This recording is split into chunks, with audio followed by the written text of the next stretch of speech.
24 hours since Helene impacted the Carolinas. More questions than answers remain, but we are streaming with you tonight on the Carolina Weather Group and across the network as we work to get you as many answers and as much as we can get you new information on this Saturday, September the 28th, 2024.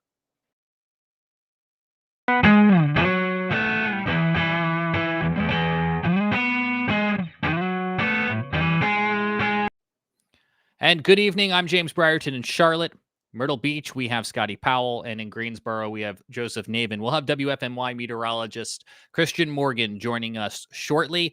We are coming to you tonight across the Carolinas and beyond, covering Helene's flooding disaster in the Carolinas. Tonight, more than 1.5 million people in the Carolinas and more up and down the southeast coast remain without power for yet another night after Helene's impact, coming ashore as a Category 4 hurricane in the Big Bend of Florida, bringing devastating flooding, excessive rainfall, damaging wind, and life-altering events to the people across the region. Our focus here in North Carolina and South Carolina, you are looking at video from the Carolina Weather Group's Dan Whitaker, who has been on the ground across the greater Asheville area documenting the historic and devastating floods that are ongoing across western North Carolina, upstate South Carolina, and beyond. These pictures from Brevard and Mills River, North Carolina. Dan's got even more footage that frankly hasn't even been able to get to us yet because we know communications remain offline. We have a few other clips from Dan and others that we'll be showing you throughout the broadcast. And we also, frankly, know many of you right now here with us in the outside world, as we have come to know it, are still wondering what's happening inside the disaster zone. And while we can't get in and information cannot easily get out, we feel like it is our job to help you parse through all of the clutter that is on the internet and present to you the best curated feed that we can help you discern. We know that there will be answers left after tonight's show, and we'll continue to try to follow up. I also want to call out that in the top left corner of the screen, we have a QR code to donate. This is to assist the American Red Cross Disaster Relief Fund, which is coming here to our hometowns as countless Carolinians and beyond need help recovering from this storm. You might recall that our friends across the weather podcast entity, Stormfront Freaks, Weather Brains, Chaser Chat, we did a big telethon together last fall. This link's going to take you right back to that homepage where all of our fellow fans in the brotherhood and sisterhood of weather podcasts are donating to help the American Red Cross. And unfortunately, Carolina, it is our turn to be on the receiving end of that. So if you're in a situation tonight where you would like to help those folks impacted by Helene, QR code is on the screen right now. Here in North Carolina, Governor Roy Cooper today requesting a major disaster declaration for 38 counties in the Eastern Band of Cherokee Indians for federal public assistance and individual assistance in the aftermath of Helene. Tomorrow, Cooper will be holding a news conference on Sunday at 12:30 p.m. for the latest information across the state. He will be joined by state officials. I'm sure we'll hear from emergency management. I'm sure we'll hear from the DOT. The DOT reminding everyone tonight that Western North Carolina, in no uncertain words, is closed. I-40 has been shut down in Statesville, north of Charlotte, just to keep people from going westbound. I-40, where it meets the Tennessee line, in some places, doesn't even exist anymore. Take a look at this video that the DOT put out. This is Interstate 40 at the North Carolina and Tennessee line. If you've driven it, you know it winds through between mountains along the river. Well, that river was raging as Helene came through. We'll look at rainfall totals here shortly. And it washed away portions of the interstate. Take a look at this next photo. You can see a whole section of lanes is closed. This is not something some cones and some quickie dry asphalt is going to fix. That is going to take quite a while.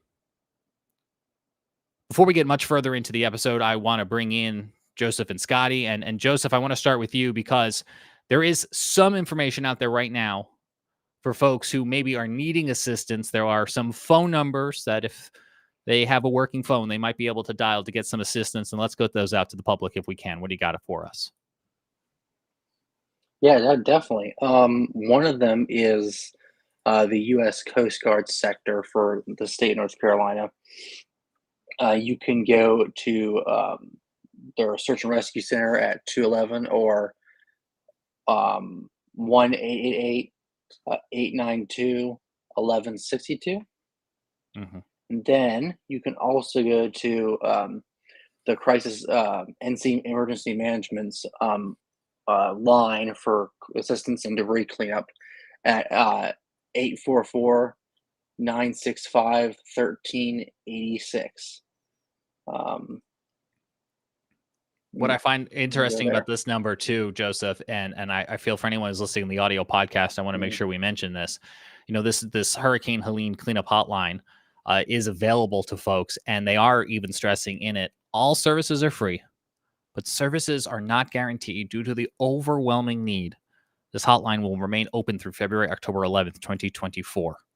So while it might help some, we know not all these things, there's no one solution that's going to help everyone. The Hurricane Helene cleanup hotline again, 844 965 1386. If you are in need of rescue efforts, of course, you can always dial 911. The U.S. Coast Guard sector of North Carolina, as Joseph mentioned, has a phone number of 1-888 892 1162. And you can dial 211 to get to the United Way and housing assistance. We know that there are shelters opened up in some places, but also, Scotty, in no other uncertain words, there's lots of things we don't know about what's happening up there. You're in Myrtle Beach, but Morganton is home. They're in Western North Carolina mountains. So I can't imagine what's going through your brain tonight. I would be curious to hear, Scotty, what questions you have, even if we don't have answers, because I'm sure the folks at home are probably thinking they've got the same questions. Yeah. So first thing is we still have a flash flood emergency ongoing right now for McDowell, Burke. I think it's even into Catawba County where Lake James, which is kind of the headwaters of the Catawba River system that flows from the foothills into the Piedmont and eventually into the Midlands and out to the Atlantic Ocean, continues to flood. Full pond is 100 feet. As of last check, and I need to look at it to get this latest number, but as of about 3 hours ago, I haven't checked since then.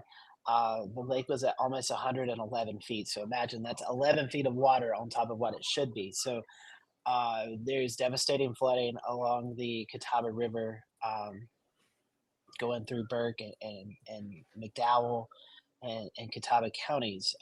Right below where the dam is situated in on Lake James is just a row of homes that I've seen pictures is just completely underwater. I know for Burke County and McDowell County, there is no cell phone service. Where there is cell phone service, there's very sketchy connection, so you can't really rely on it. The 911 system is down. So if you are able to get out, the 911 call is actually going to portions of like Catawba County, Iredell County, out into eastern North Carolina, and then it is relayed back to the 911 operations center in Burke County via Viper radio, and that's the same for McDowell County. So be patient if you do have to call 911 because you're most likely talking to someone across the state who may not be familiar with landmarks and street names and things like that. Um, you know, almost just like a third world country to just kind of sum it up. There's no communication. The city of Morganton posted earlier today that the sub stations that supply the energy to Morganton is underwater, not expected to be accessible at least for 5 days. And then after that, they still have to go back into the county and repair damaged power lines and transformers. There's a really unique view here, James. I don't know if you can go out to the southeast, but I've seen this throughout that map that you can kind of see the track of Helene from Florida up into Georgia, South Carolina, North Carolina. And if you follow the deep, dark reds, that's where a majority of the wind and the flood damage happened. So I've seen pictures. Actually, the road that I used to live on, we are where I used to live at. There it is, right there, and you can kind of see that really dark red color. That's where all of the flooding and the wind damage occurred from the Gulf of Mexico all the way up into the Appalachian Mountains.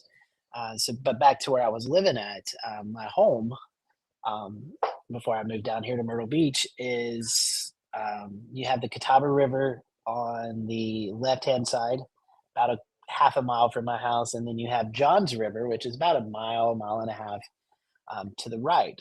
Well, Johns River Bridge, which is a major highway from Morganton to Lenoir, Caldwell County, Highway 84 or US Highway 64, is under 4 foot of water. So the Morganton to Lenoir connection is totally shut off right there. Um, the other bridge, the Catawba River Bridge, the water is underneath the bridge, almost over top in the bridge. So if you was to go over to the next main thoroughfare, which would be Highway 181, there's the Catawba River Bridge there. James, pretty familiar with what I'm about to say. The sinkhole in Morganton, that bridge that is just across the street, that bridge is underwater. And the only other time I've ever seen that was back in 2004 when we had back-to-back hurricanes, Francis and I can't remember the other one, but it was in 2004. And the growing up, you always hear of these historic storms, and I always remember hearing the storm of 1916, where the whole county was underwater, and this is what this flood rivals is 1916, and in fact has surpassed it. So it is just a very devastating scene in the foothills, and especially from you go from the town of Valdez back to the west towards Morganton, towards Glen Alpine, and then up into Marion. Um, Unfortunately, there's going to be some fatalities in this area just because areas that flooded normally that don't flood, unfortunately, we're going to hear those numbers continue to increase. So just a very devastating flood. Was able to actually connect with my aunt today, who I had not talked to in about 2 or 3 days, and she was able to get cell phone service and was able to call out. Um, Power not expected to be on for 3 to 5 weeks is what the estimate was. Um, Food is very scarce. Gas stations without power very scarce for fuel. So it honestly is like living in a third world country, and I'm not trying to say this, but it's even worse as you get back into portions of Asheville and Black Mountain, where we really saw the intense flooding. And I know we finally was able to see some communication from our friend Evan Fisher, who lives in the Black Mountain area, and just seeing some of the information coming from him is just like things you would never think of. Just you Yeah, total I devastation. felt a sigh of relief when I finally saw Evan return to Twitter this morning, Yeah, because I don't know that many people personally in the mountains. I know I spent last night laying in bed doom scrolling, trying to find information, and we'll try to answer some of these questions here in a minute, but I don't know how many specifics we have. But it was very unusual for Evan to be so quiet on Twitter. Now, we mhm. know, as you mentioned, Scotty, communication across the mountains is next to none. He resurfaced. And then we've got Dan Whitaker, who is a storm chaser from the Greensboro area, who went into Asheville and kind of hunkered down and embedded in. And then, he was checking in spurts. But I know so many of you right now are in the same boat still tonight, where you are Yeah, and still waiting to hear from people. And this is the stupidest silver lining I have ever thought of. But if you're feeling concerned right now that you haven't reached your loved one, I want you to know that you're not alone. There are so many people who are in that same situation with you. And I think there is so much more to come once we get communication back. and we're able to reach these people. We can deal with the rebuilding, but we need those connections back. And I think that's still where we're at now, 24, 36 hours into this. And I saw us just pop up the comment NCTN High Country Weather, and he and I have been talking for the past several days. He lives up in the mountains in North Carolina, and like I said, we've been chatting back and forth, and he sent me pictures of just over the border in Tennessee of Unicoi, the hospital where they had to take patients onto the roof. I think it was like 50 some patients because the flood was just so bad there, and just seeing some of the pictures coming out of that area. There's been some dam failures. I think it's Newport, Tennessee, where we saw a dam failure, and that whole city's under some sort of water. I'm not sure how deep it is, but it's been very devastating. Something that you always hear the worst case scenario, but you're like, oh, I don't know if we'll ever have to experience that, but we are experiencing it. I said the same thing to Jared Smith on the phone this morning. So many of you here in the Carolina Weather Group were watching Jared in those wee hours of Friday morning as he was covering the tornadoes. And I said to him, Jared, sometimes I feel like when we're relaying the emergency information, we're relaying the worst case scenario. I feel like we surpassed the worst case scenario. We're getting a lot of comments, and I want to be fair to them, right? We have a lot of questions right now. D. Smith on YouTube asking about Black Mountain. We have questions about Bryson City and Cherokee, North Carolina. I've seen a message going around about Black Mountain where the sheriff has put out a message where there is a certain part of the area where there's over 100 people that are just kind of disconnected. Yeah. From there's no way to get out of that area that they're in. So I know Black Mountain pretty well, and I know it floods fairly easily. So I've seen a few pictures out of Black Mountain, unfortunately, and there is a lot of damage there. But just hearing like communities totally just cut off from being able to get out is very scary.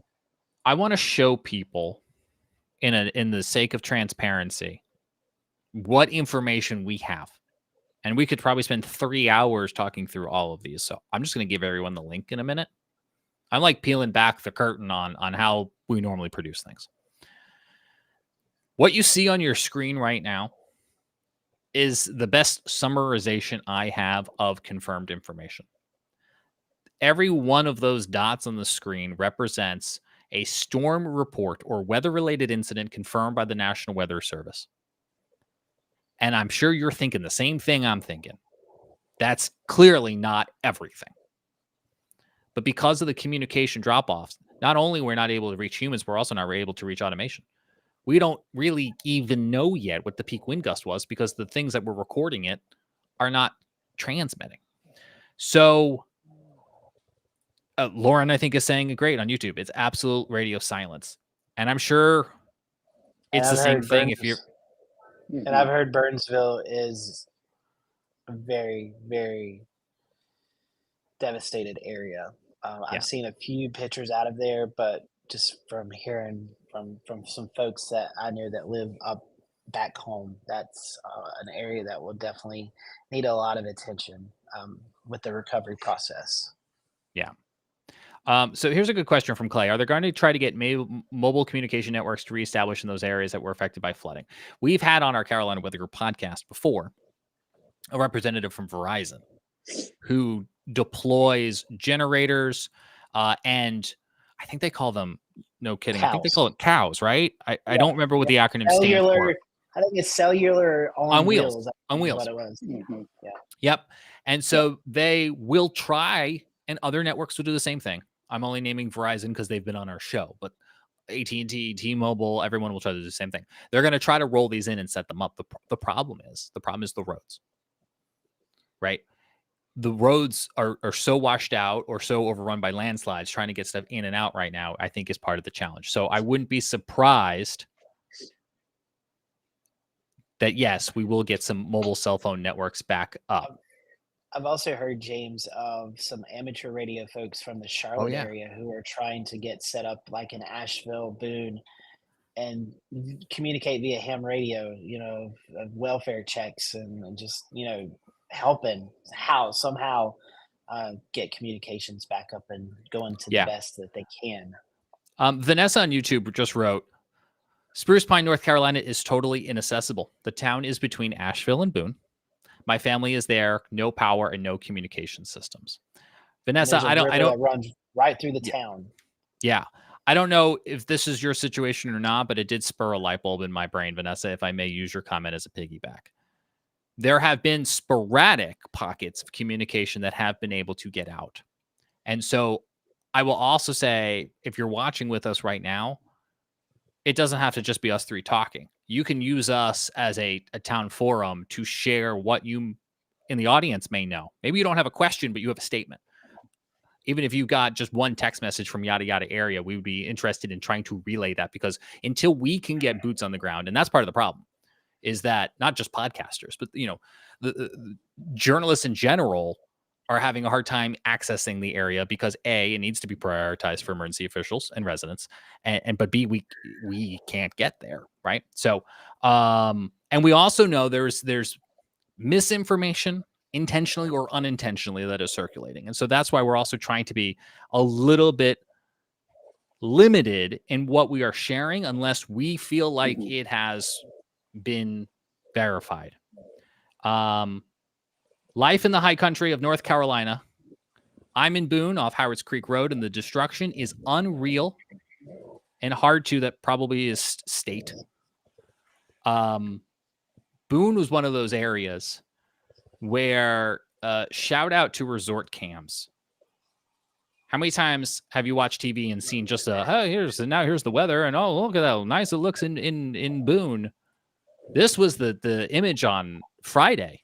This is King Street, of water flowing down King Street. Look at that pickup truck that's parked in the center of your screen. That is wakes of water washing up against the tires. You can see it's already halfway up the tires. And this is then flowing down into businesses. We can see the Mass General Store there on the right-hand side of your screen.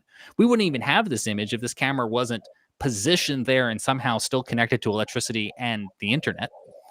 And I was just really surprised, Scotty and Joseph, to see that the Asheville camera is back online, because we know Asheville is one of those areas that has been so hard hit.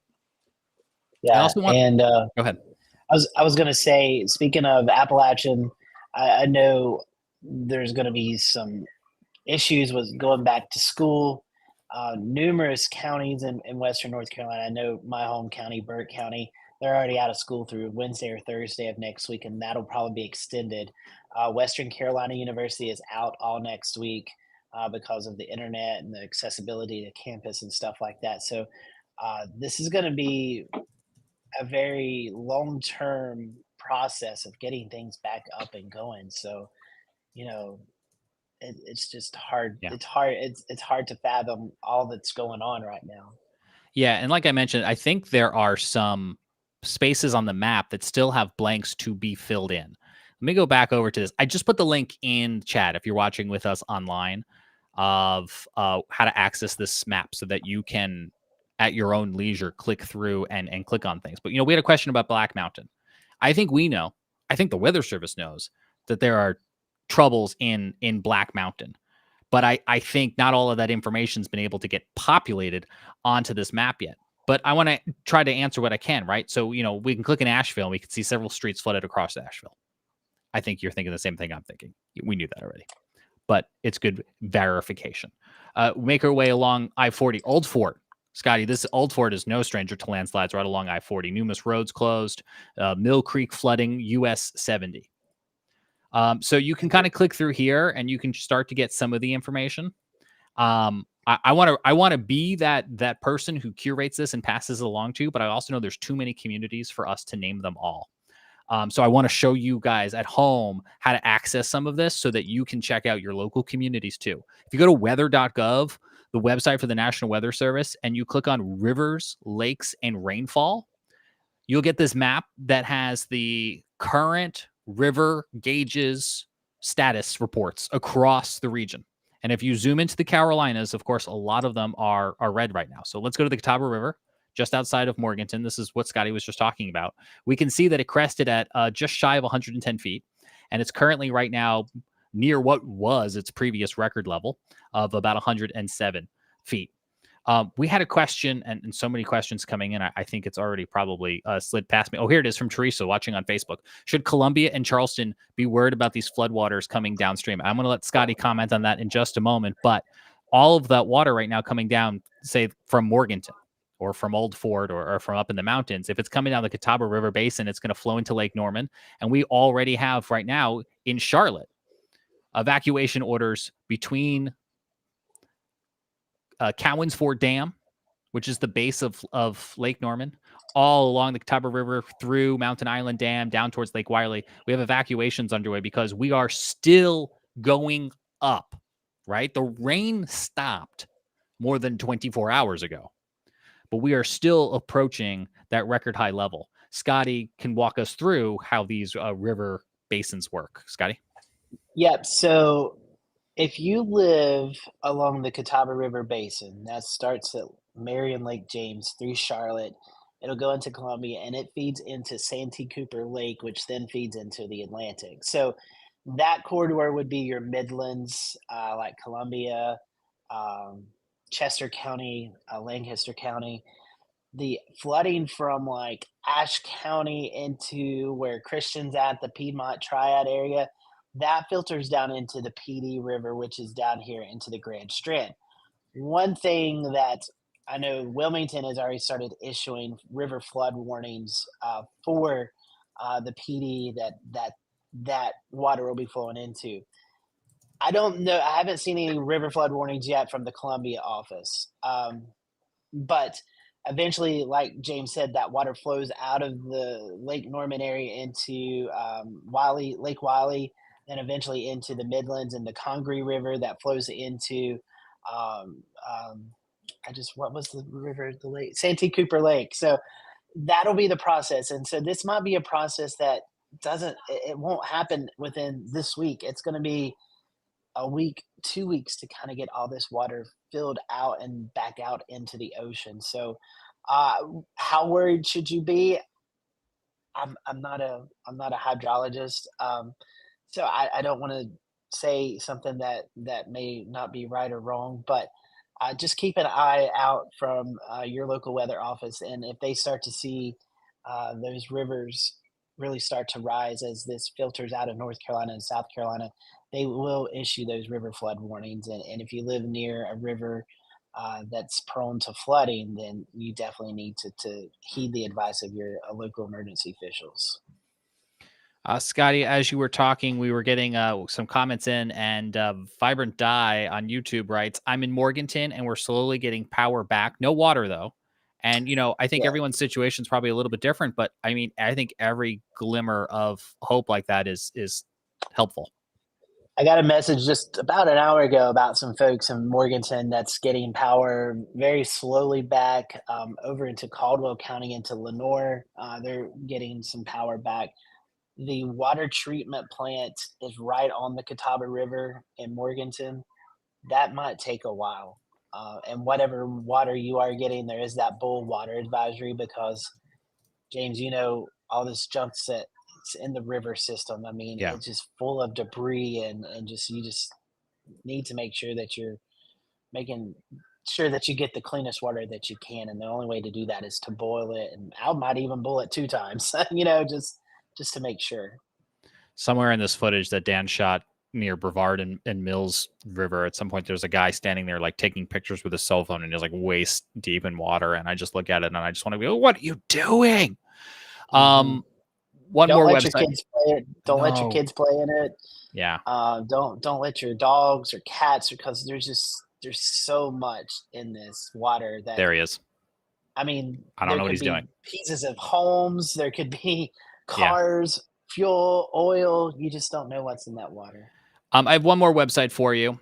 This is drivenc.gov. This is the official website of the North Carolina Department of Transportation when it comes to road closures. You go to the website, you're going to get something like this. They have this filter over here on the left-hand side. If you click on it, it actually activates even more Hurricane Helene closures. I think without it on, you only get the primary roads. You turn that on, you get the secondary roads. And you can see all those little yellow indicators are all road closures as a result of the storm.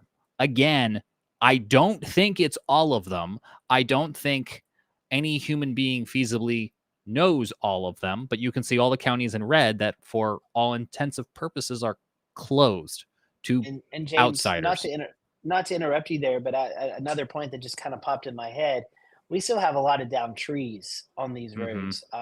I was talking to my uncle earlier today, and he said, there's still multiple downed trees on their road with power lines uh, that are just there. There's such a mass loss of trees because of the wind and the saturated soil. So not only are you dealing with flooded roadways, but you're also dealing with roads that have trees and power lines on them too. So like it said, there is that meme that goes around in North Carolina when it snows, we're closed. Well, honestly, North Carolina, Western North Carolina is closed because whatever roads are accessible, we need to keep those open so these emergency officials, so communication systems, so DOT, and there's multiple areas that's going to be sending power companies into the area to help get the power on. We need to make sure that roadway is accessible for them, and we don't really Yeah. need onlookers out there, just looking at what's going on.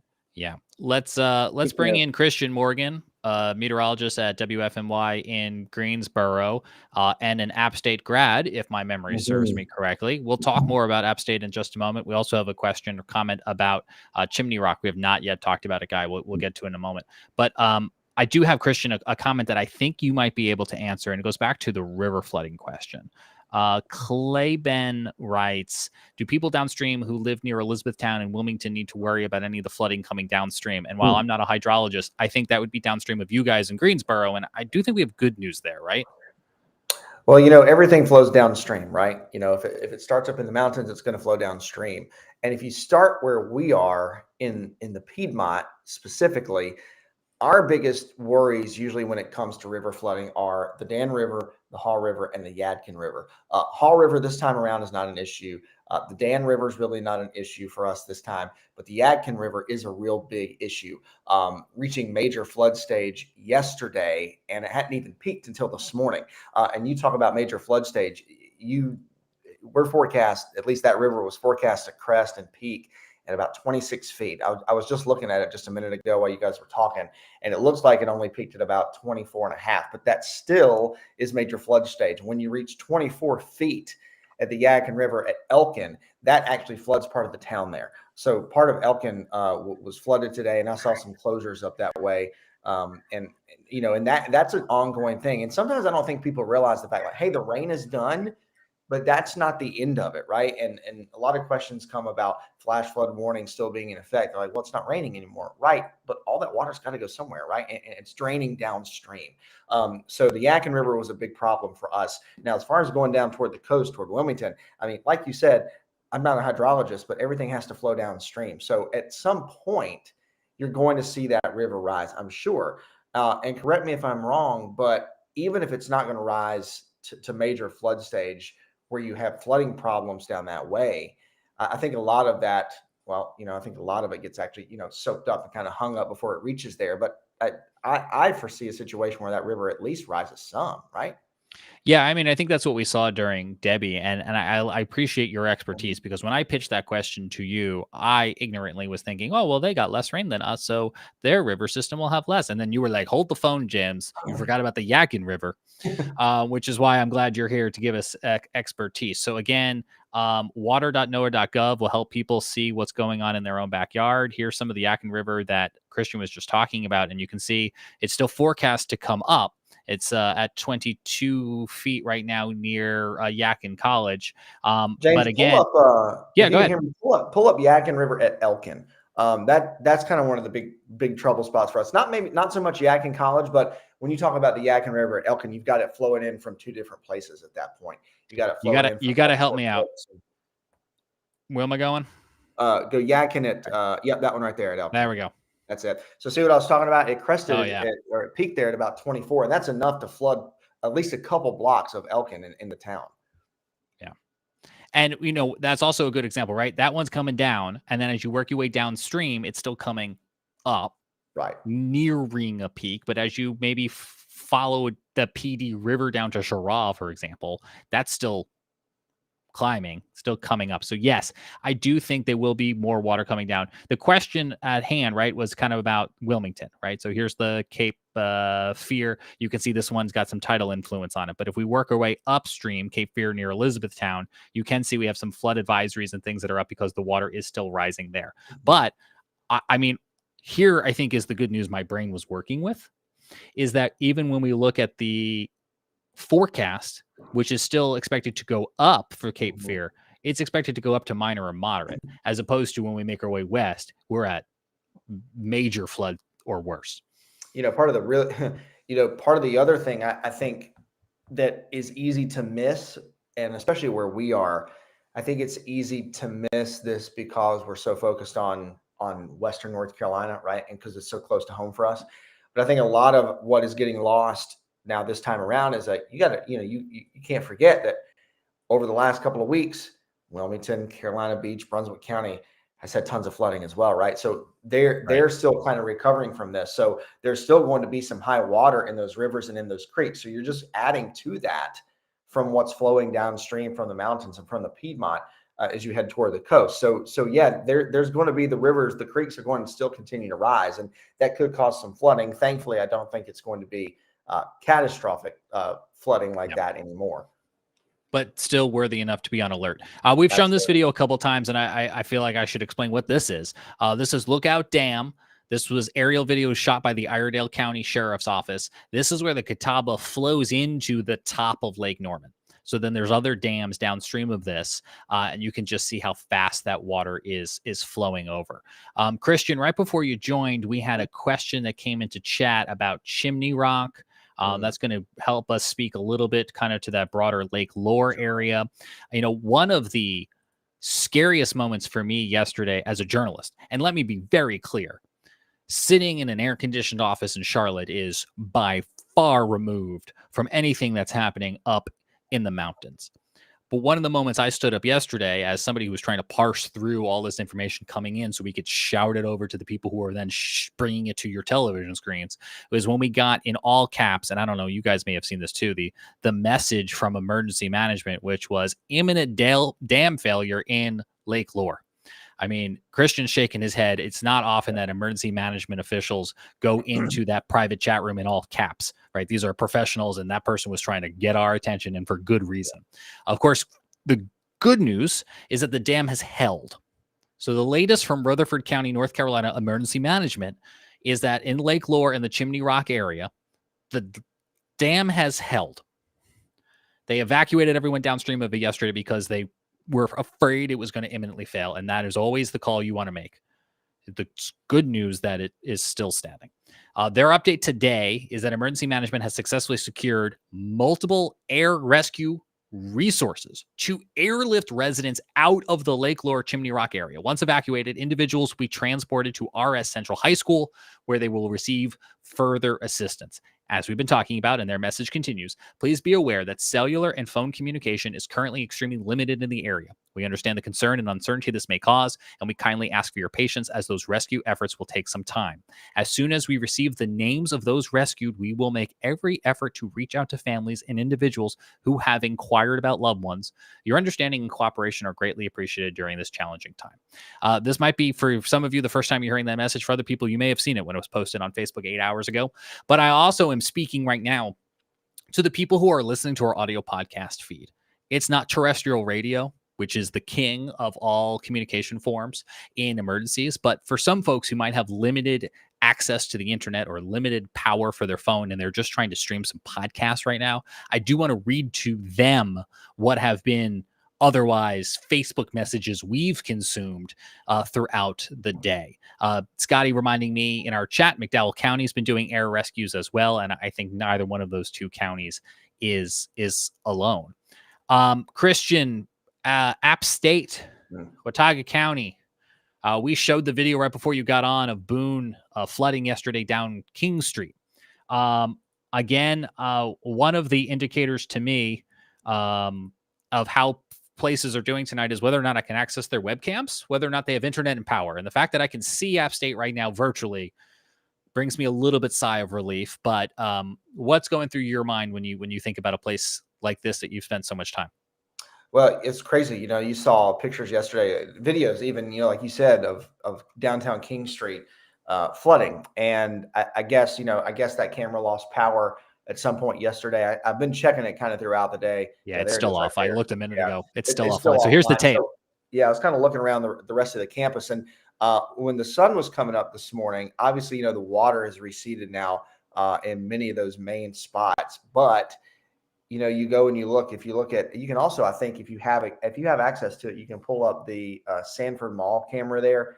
It may Okay. be hard to see now that it's dark, but you could tell that obviously the floodwaters have been up there. There were tons of limbs, and yeah, it's hard to see now, but there were tons of limbs blanketing that brick walkway right there, and that runs right through the middle of campus. So this is Sanford Mall that we're looking at. To the right of us, to the right of this picture is going to be Central Dining Hall. To the left of that picture, that building that you see that has lights on the far left of the screen is the Plymouth Student Union.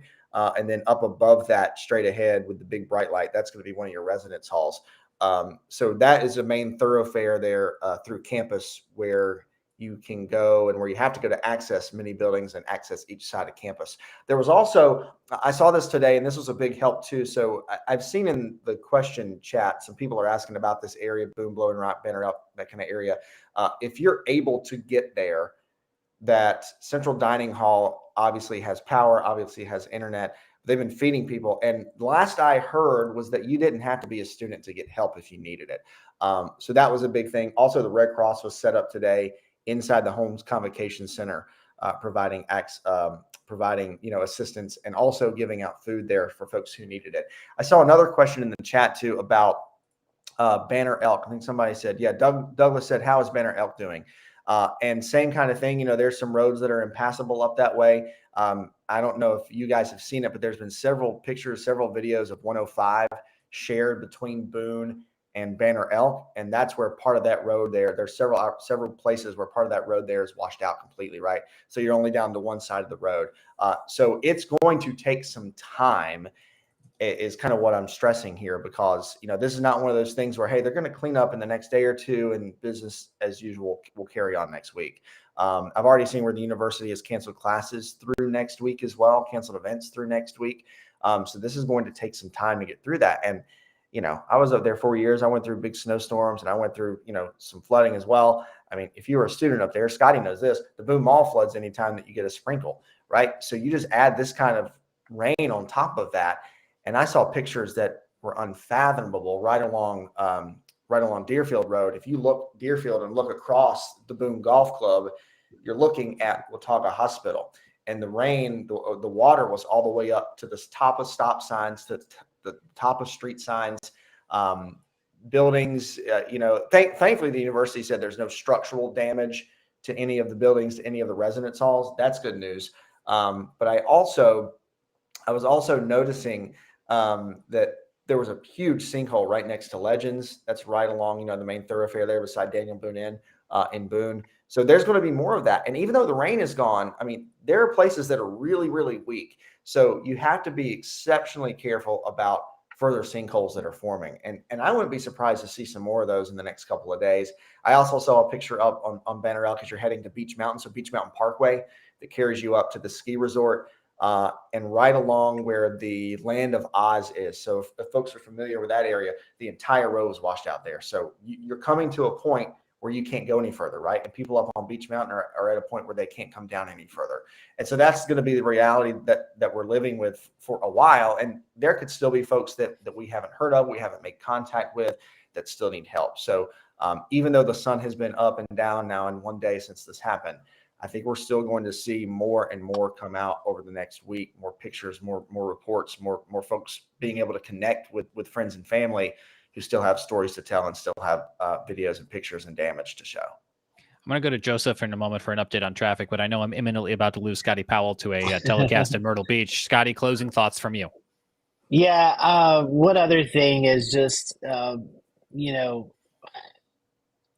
going to be so many people, unfortunately, in this day and time, that's going to try to take advantage of this situation. I know a lot of people want to be helpful, but do some vetting of those places that you might want to donate to.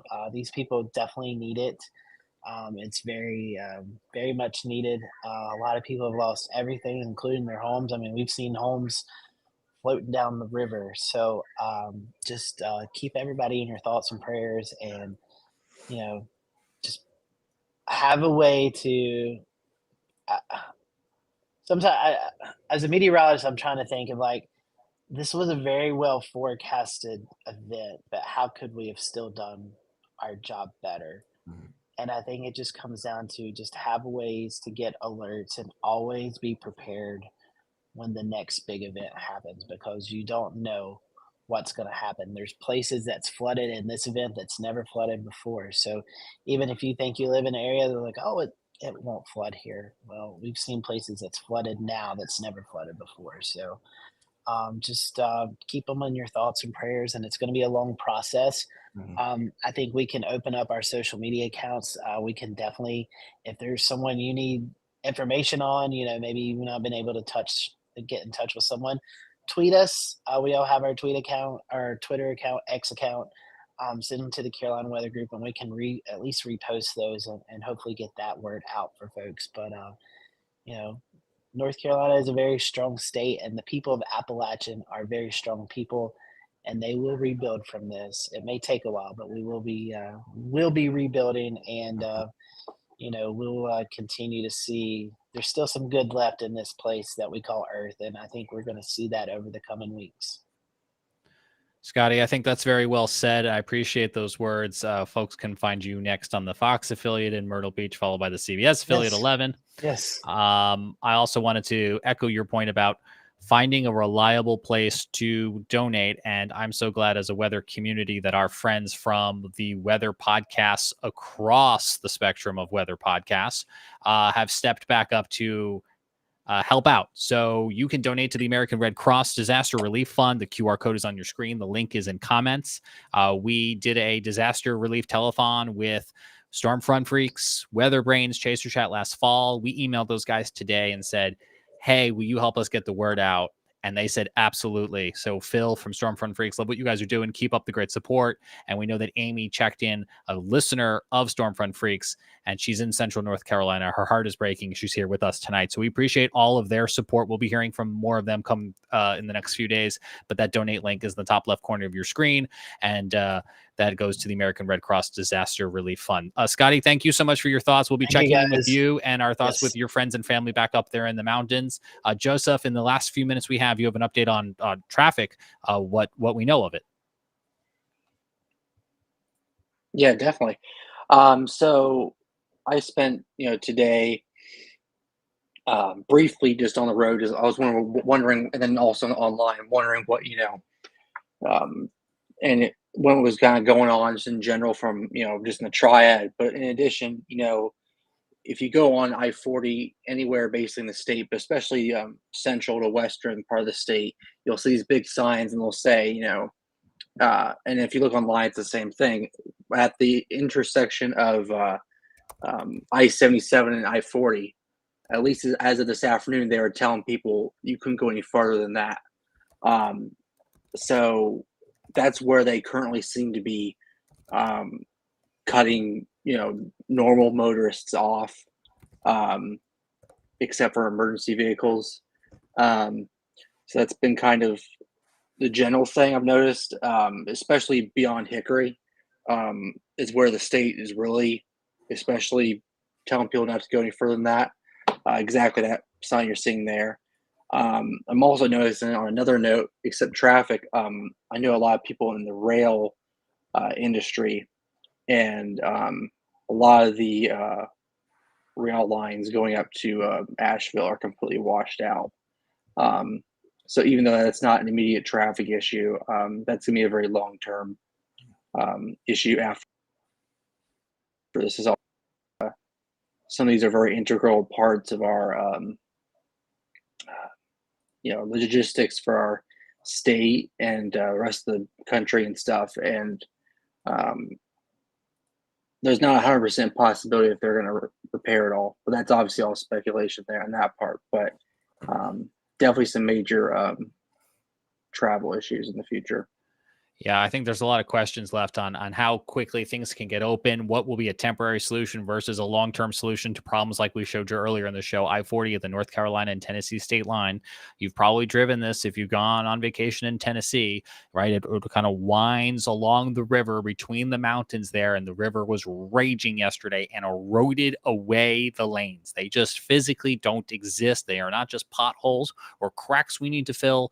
The road is just eaten up like it doesn't even exist anymore. And so that's part of the reason why Western North Carolina is closed for all intents and purposes, especially at night. This is not a pretty a chart by any means, but in lieu of having pretty charts, it's still good information. And Christian, I don't know if you had a chance to look at this since the National Weather Service put it out a little bit earlier. So this is Greenville, Spartanburg. Doesn't quite get into Greensboro. It gets as far to the east as I-77 in Charlotte, but it's going to cover a lot of the mountains. Matter of fact, I should try to go, and maybe Christian, as I'm reading this, you can check Blacksburg for Watauga County because they're going to be on a different list. But this is a list that covers a lot of North Carolina, folks. 30 inches of rain is insane. The highest precipitation reports that have been curated so far. Spruce Pine, 24.5 inches of rain. Hendersonville, about 20. Davidson River, 18. Mountain Home, 17. We have several different reports from Hendersonville. You know, these reports from Hendersonville too are interesting because you can just see in one general area how the amounts ranged too. You know, as high as 21, as low so far as we've seen is about 16. We had questions about Pine Mountain, 16 inches, Table Rock, 16 inches, Grandfather Mountain, 15. Tryon, a lot of questions so far about Tryon. We know not a lot of information's coming out of there right now. We can tell you they got about 15, almost 16 inches of rain. Salem came in at about 14. Travelers Rest at about 12.5. Mills River, we've seen a lot of video today from our Carolina Weather Group storm chaser, Dan Whitaker, coming in at about 12 inches. And so we're just going to continue to scroll some of these on down, not to be left out. Greenville, South Carolina at about 11.5 inches, where we know the waterfall in downtown looked like Niagara Falls. That's how I would describe it. Taylorsville, 10 inches. Another measurement from Tryon here at about 10.5. And I'll end at Locust Gap at about 10 inches. I'll continue to scroll this screen as Clemson, Lenoir, and Morganton come up on the screen with about 9 inches. But, you know, different weather service offices have different jurisdictions in different parts of the state. So Christian right now is trying to find some numbers from other parts of the state, and we may not have them yet. There's, again, communication blackouts, and I think people are still trying to compile them. But Christian, I'm pretty sure the numbers I saw preliminarily yesterday from Boone, Blowing Rock area were, you know, well over 15 inches. Yeah, that I can't find an official statement yet from Blacksburg, so I'll keep looking for that. But everything I saw too, as well, that really matches up. It was 15 plus inches, and I know there was a pocket south of Asheville, that had 22 plus. And so it's just crazy rainfall that I don't think people even realize. We could talk about records and we could talk about, hey, this is greater than the flood of 1916 or, whatever. But, and I hate comparing storms, as a meteorologist, that's one thing we never like to do. We never like to compare storms. I had people in our building earlier this week say, hey, is this one going to be like Debbie, or is this one going to be like, Michael was when it came through years ago? And I hate comparing storms, but if you really look at this and boil this down for people who are outside of this area, I think you could really boil this down and boil down the damage and the kind of impact that we're seeing and long-lasting impact in the mountains to really being our version of Katrina. When you talk about the amount of water that we've had when's the last time that that you've heard of that we talked about a potential dam failure like we did at Lake Lure? Like, that's just not something that we talk about.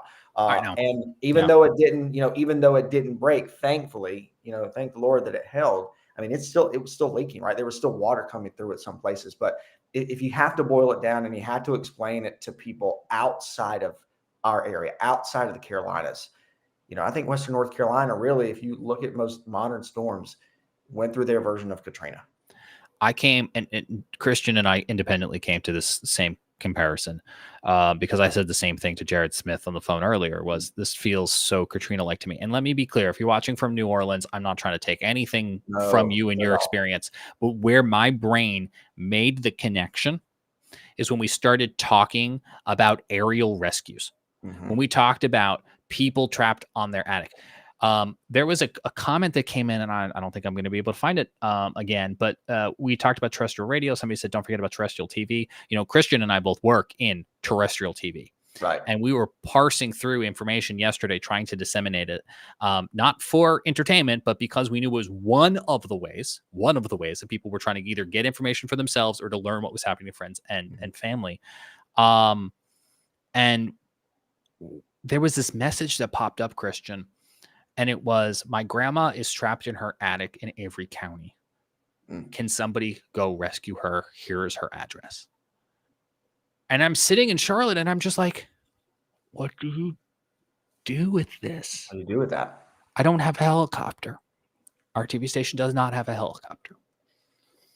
And I'm not saying this to talk about myself, and I pray that that woman got out safely, is because we know resources have been trying to get to them. But I think if you at home are watching or listening to this right now, you're probably in a very similar situation because you've either seen those messages or you've posted them yourself. And I think that's where I made a similar comparison, Christian, where I was like, in my lifetime, I wasn't here for Hugo. I'm dating myself. But in my lifetime, I was like, this reminds me of the pictures that I saw on TV after Katrina. And the only reason we're not seeing those pictures is because we can't get any communication in or out of the mountains. But those rescues are happening. Oh, yeah, those rescues are happening. And when we say that places are cut off, I mean, they are cut off. It's like being on an island and you can't get to it. And that's going to be the reality that we have for a while. And this is not, you look at 40, it's shut down right between North Carolina and Tennessee. That's not something they're going to fix in the next day or two, right? That's going to have to be completely rebuilt through there. So there are long lasting impacts. And you talked about sending messages out or trying to get people to help. And like Scotty mentioned, I'll echo to his point here about opening up our pages. James and I both work in local television, right? And so if we have any opportunity to open up our pages with followers and with people who trust us for information, if we can get the word out or spread the word or make a connection for somebody somewhere, right, that goes a long way. And that's what we're trying to do. So I think Scotty's posted some stuff on his page. I know Brad and Charlotte has posted a lot of stuff on his page. I posted some different feeds on my page as well. But there's a couple on there that say, hey, if you're in this area, post this information here. If you have pictures in this area, post that information here, and helps, in efforts to help somebody. So I know there's one specifically on my page that says, hey, Boone, Blowing Rock, Watauga, any of these areas close by, if you have information or you're looking for somebody or you have a student at App State that you can't get in touch with, if you have information or pictures or anything at all, post that in that thread there so that people can see that. And it's just a way that we help kind of disseminate some information here. And I'll echo one more thing to Scotty's point, and I know you guys got to go, but be aware of the things that you're seeing and the things that you're sharing. There are people who will take advantage of this. There will be AI pictures of this. There will be Photoshop things of this.